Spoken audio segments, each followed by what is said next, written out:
2020년 11월 15일 뉴스 주일 예배를 하나님께 올려드리겠습니다. 기도하겠습니다.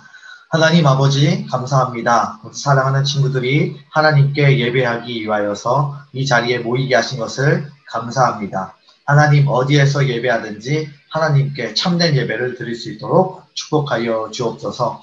예배를 통하여서 하나님 우리 인생의 가치를 발견하게 하시고 우리의 삶의 중요한 것이 무엇인지 깨달아 하나님 인생을 낭비하지 않고 살아갈 수 있도록 하나님 축복하여 주시옵소서. 오늘 말씀 가운데 함께하여 주시고 우리 사랑하는 친구들이 하나님의 말씀을 잘 흡수하여서 이 세상 가운데 하나님의 말씀으로 승리하며 살아갈 수 있도록 도와주시옵소서.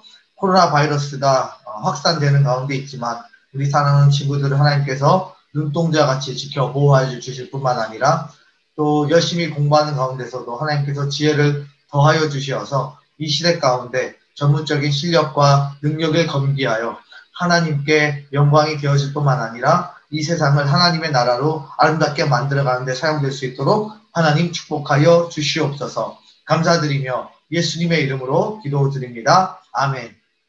찬양 앞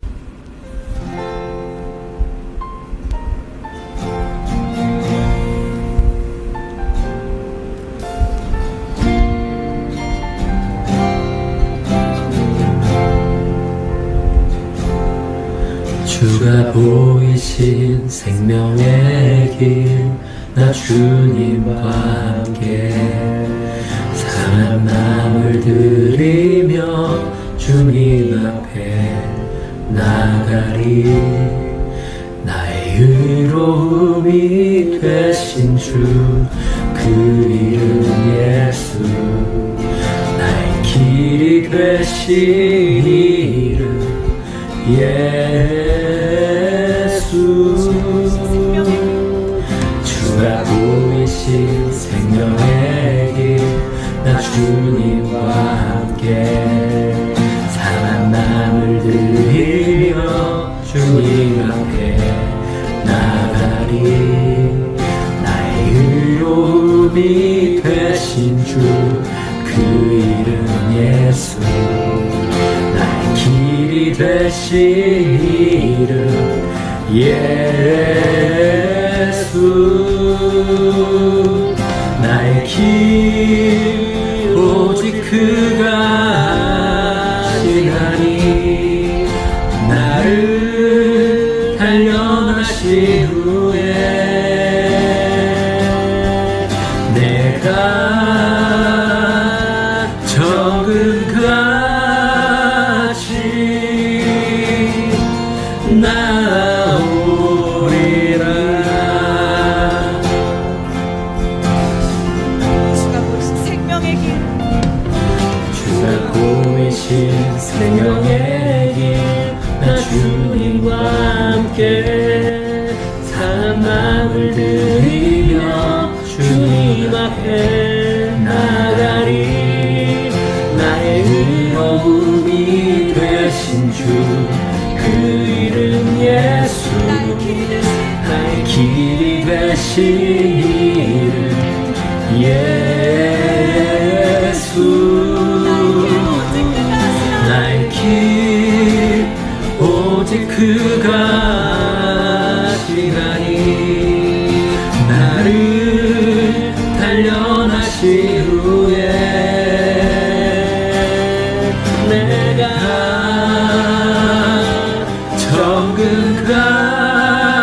정금같이 나오리라. 나의 길 오직 그가 아시나니. 나를 단련하신 후에 내가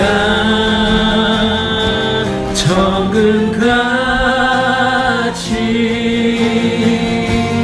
나오리라.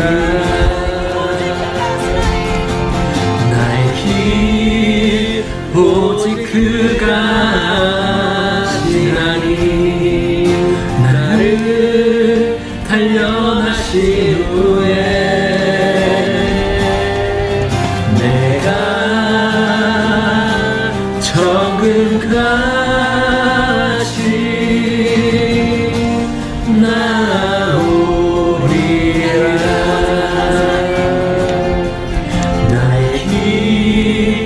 오직 그가 하시나니 나를 단련하신 후에 내가 정금같이 나오리라. 내가 정금같이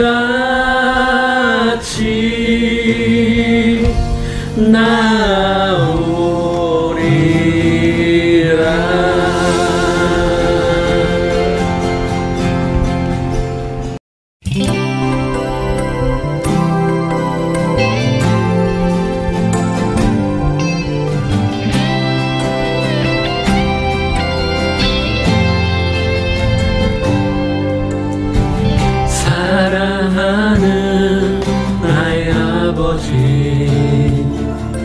이름 높여드립니다.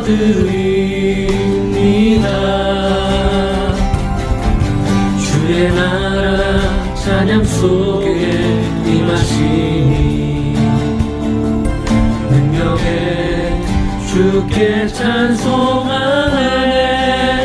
전능하신 하나님 찬양, 언제나 동일하신 주, 전능하신 하나님 찬양, 영원히 다스리네.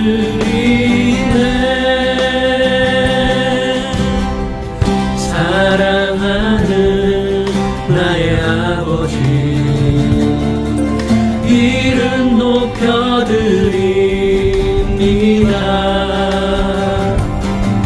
주의 나라 찬양 속에 임하시니 능력에 주께 찬송하네.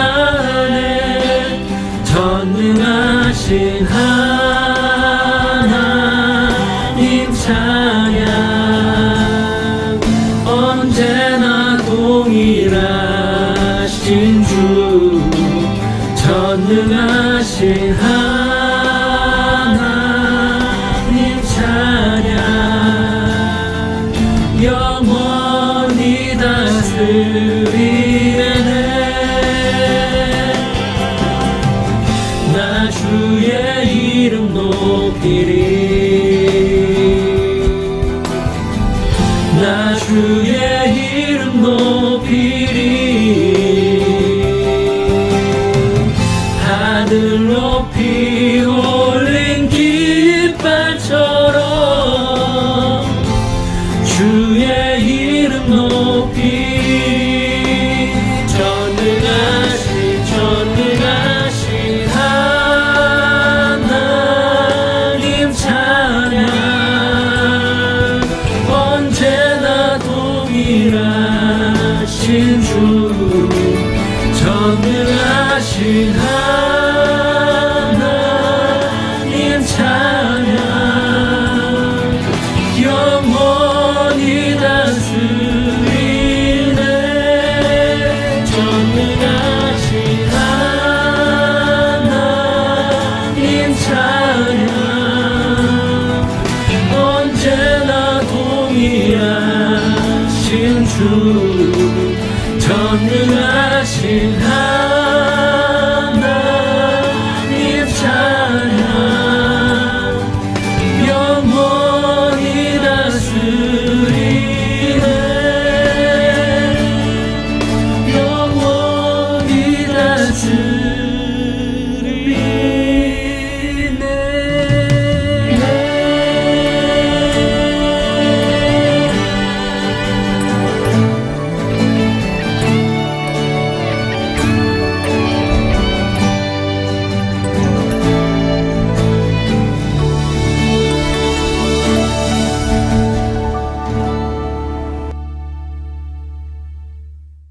샬롬, 반갑습니다. 김바울 목사입니다. 우리 함께 인사할까요? 사랑합니다. 축복합니다. 사랑합니다. 축복합니다. 그래요. 우리 친구들 한 주간 잘 지냈을 거라고 믿습니다. 여러분, 우리가 11월에 배운 걸 한번 정리해 볼까요? 1일에 목사님 했던 설교 제목이 기억나지 않겠죠? 당연히 의심하면서 성장하기입니다. 하나님에 대한 의심은 죄가 결코 아닙니다. 하나님께서는 그 의심 끝에 건강한 믿음을 우리에게 주십니다. 따라서 우리가 의심하고 고민하고 번뇌하고 생각하는 모든 것들은 우리의 믿음이 커가는데 좋은 재료가 되고 자양분이 되고 영양소가 됩니다. 그런데 더 무서운 것이 있었죠. 바로 하나님에 대한 의심도 생각도 관심도 없는 그런 무관심한 상태가 훨씬 더 위험한 상태였습니다. 적어도 우리의 미래에 대한 걱정, 또 인생에 대한 고민만큼 하나님에 대해서 또 하나님 나라에 대한 고민과 생각이 있는 건강한 여러분들이 될 수 있기를 예수님의 이름으로 축복합니다. 저번 주에 배운 거 기억나겠죠? 자꾸 건드리네 돈 터침이었어요. 여러분 행복과 자유, 또 평화와 또 샬롬, 이 모든 것들은 누가 주는 거예요? 돈이 주는 것이 아니라 바로 여호와 하나님께서 주신다는 사실이 성경에 잘 드러나 있습니다. 여러분의 인생 속에서 하나님의 자녀로, 예수님의 제자로 열심히 살아가려고 노력할 때 자꾸 돈이 와서 여러분의 어깨를 툭툭 치고 자꾸 짜증나게 건들 수 있습니다. 그럴 때마다 자꾸 건드리네 돈 터침이 이 노래를 들으면서 여러분들이 이 세상의 모든 템테이션 유혹들을 다 뿌리쳐버릴 수 있기를 예수님의 이름으로 축복합니다. 자, 오늘은 가치를 발견하는 성공이라는 제목으로 하나님의 말씀을 좀 나누려고 합니다. 여러분, 누구나 가치 있는 인생을 좀 살고 싶습니다. 가치 없이 정말 쓰레기처럼 버려지는 인생을 어느 누구도 살고 싶어 하지 않습니다. 그러면 우리는 자연스럽게 무엇이 가치 있는 것인지 알아야 합니다. 무엇이 가치 있는 인생인지에 대해서 깨달아야 그 다음에 가치를 추구하며 그 가치를 위해서 살아갈 수 있겠죠. 납득을 해야 된다는 것입니다. 여러분, 세상을 살아가야 할 이유와 또 가치에 대해서 여러분은 이미 찾으셨습니까? 여러분, 이건희 회장 알죠? 삼성전자의 회장이었던. 지금 여러분들이 절반을 쓰고 있는 그 갤럭시 핸드폰을 누가 만들었냐면 이건희 회장이 만들었습니다. 여러분들의 반쯤이 쓰고 있는 삼성 랩탑도 모두 이건희 회장이 만든 겁니다. 그는 부와 명예를 모두 다 가졌지만 78세의 나이로 한 줌의 흙으로 돌아가고 말았습니다. 그는 부와 명예에 가치를 두고 어느 정도 살았던 것 같아요. 그러나 그가 죽는 마지막 순간에는 부와 명예가 삶의 가치가 아니라 더 중요한 것이 있었다라고 이야기하면서 유서를 죽기 전 마지막 이야기를 남겼습니다. 그 중에 목사님이 가장 오늘 본문의 말씀과 연결되어지는 부분들 좀 읽어줄게요. 3,000원짜리 옷의 가치는 영수증이 증명해주고 3,000만원짜리 승용차는 수표, 체크가 증명해주고 5억짜리 집은 집문서가 증명해주지만 사람의 가치는 무엇이 증명하는지 여러분은 알고 있는가? 이건희 회장도 젊은 날에는 이러한 삶의 가치를 몰랐다는 것을 우리는 알 수 있습니다. 그러나 이건희 회장도 몰랐을 그 가치를 우리가 알고 우리가 추구하며 살아간다면 우리의 인생은 어떻게 변하게 될까요? 그분보다 부와 명예는 더 많이 얻을 수 없을 것입니다. 우리가 삼성전자보다 더 큰 회사를 차릴 수 있을지 잘 모르겠어요. 그렇지만 이건 회장처럼 후회하는 인생, 정말 억울한 인생은 되지 않을 거라고 확신합니다. 여러분의 삶에서 후회 없는 인생, 보람된 삶을 여러분들은 살아갈 수 있을 것이라고 목사님은 확신합니다. 그렇기 때문에 진짜 인생의 삶의 진정한 가치를 발견하는 사람이 이 세상을 성공적으로 살아갔다, 후회 없이 살아갔다, 보람차게 살아갔다라고 말할 수 있다는 것입니다. 그래서 시간을 거쳐간 수많은 어떤 철학자들, 천재라고 불리우는 그런 모든 사람들도 사실 말만 다 다를 뿐 진정한 삶의 가치가 무엇인지에 대해서 그들도 고민했습니다.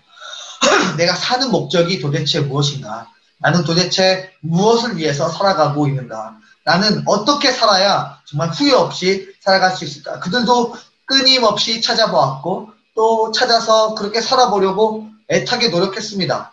그러나 미안하게도 죽는 순간까지 그 답을 찾지 못하고 후회하며 눈을 감았던 사람들이 얼마나 많이 있는지 모릅니다.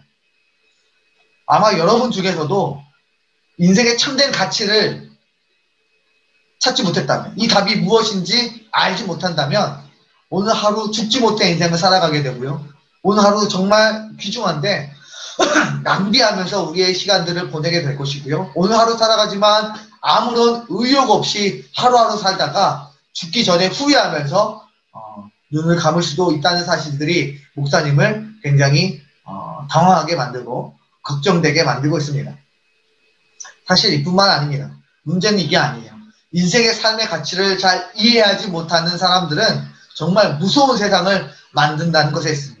그러니까 인간의 가치가 무엇인지 알지 못하고 잘못 설정하여 살아간 모든 사람들이 만드는 세상이 너무나 불행하다는 거예요. 18세기에 프랑스 파리 한 대형 병원에서는요, 인간은 생체 실험이에요. 살아있는 채로 사람이 실험합니다. 왜 실험하죠? 인간의 가치를 찾을 수가 없거든요. 그러니까 그냥 하나의 실험 대상으로 전락해버린 거죠. 그래서 거기에 막 손도 잘라보고 막 눈도 파보고 막 이러면서 잔인한 짓을 엄청 많이 했다 그럽니다. 19세기에는요, 고아원이나 양로원에서 어린 사람들과 어린아이들과 또 노약자들, 나이가 많은 그런 분들을 상대로 또 생체 실험이 진행이 되었습니다. 얼마나 인간은 극한의 어떠한 고통까지 버틸 수 있는가, 뭐 이런 것들을 여러 가지 고통들을 주면서 어느 선까지 하면 죽는가, 뭐 이런 것들을 확인했다고 해요. 가장 무서웠던 시기는 2차 세계대전입니다. 포로로 잡힌 사람들에게 바이러스를 투여했습니다. 어떤 온도에서 사람이 가장 잘 죽는지, 어떤 낮은 온도에서 인간이 얼어 죽는지를 파악하기도 했다고 합니다. 정말 우리가 잘 아는 것처럼 유태인 학살 600만 명을 죽이게 되죠. 홀로코스트라고 불리우는 이 대참극의 자료들을 보면 이런 내용들이 아주 생생하게 기록되어 있습니다. 정말 방 안에 엄마와 자녀를 넣어두고 그 방을 엄청 뜨겁게 합니다. 그러면 엄마는 과연 자신의 목숨을 살리려고 할지, 아니면 자기의 생명보다 소중하다고 평소에 말해오던 자녀를 살리게 될지, 그런 것들을 왜 도대체 실험하게 되는 건지. 너 인성 문제 있어? 인성 문제 있어? 4번 놀골지. 4번은 팀워크가 없어. 4번은 개인주의야. 4번은 혼자밖에 생각하지 않아. 인간의 가치가 점점 사라져버린, 인간이 어떤 가치를 가지고 살아야 될지에 대해서 잊어버렸을 때 이런 세대가 이런 일들이 일어났다는 것을 알 수가 있습니다. 그러므로 여러분은 삶의 가치를 발견해야 됩니다. 이 삶의 가치를 발견한다는 것은 여러분들이 낭비 없는 인생, 후회 없는 인생, 정말 가치 있는 인생을 살아갈 수 있다는 것이 첫 번째 장점이고요. 두 번째 장점은 여러분들이 이 가정과 사회와 온 세상을 이렇게 잔인하고 잘못된 세상으로 만들어가는 사람들에게서 보호하고 지킬 수 있기 때문입니다. 그래서 여러분들에게 목사님이 다시 묻겠습니다. 여러분은 여러분 삶의 진정한 가치를 찾았습니까? 죽는 순간에도 어떠한 후회도 남기지 않고 오늘 하루 눈을 감을 수 있겠습니까? 여러분, 어렵죠? 철학자들도 못 찾았던 것들을 우리가 어떻게 찾을까요? 그러나 우리는 걱정할 필요가 없어요. 철학자보다 더 똑똑하신 지혜자이신 바로 하나님이 있기 때문입니다. 하나님께서 이 말씀 속에 이러한 인간의 가치와 지혜들을 다 담아 놓으셨어요.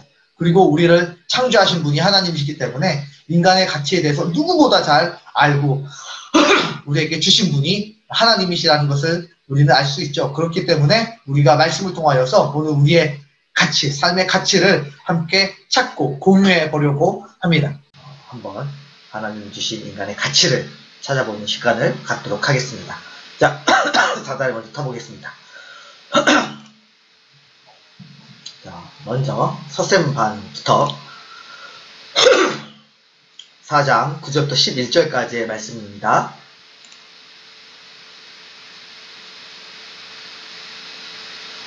홍쌤은 2장 24절입니다.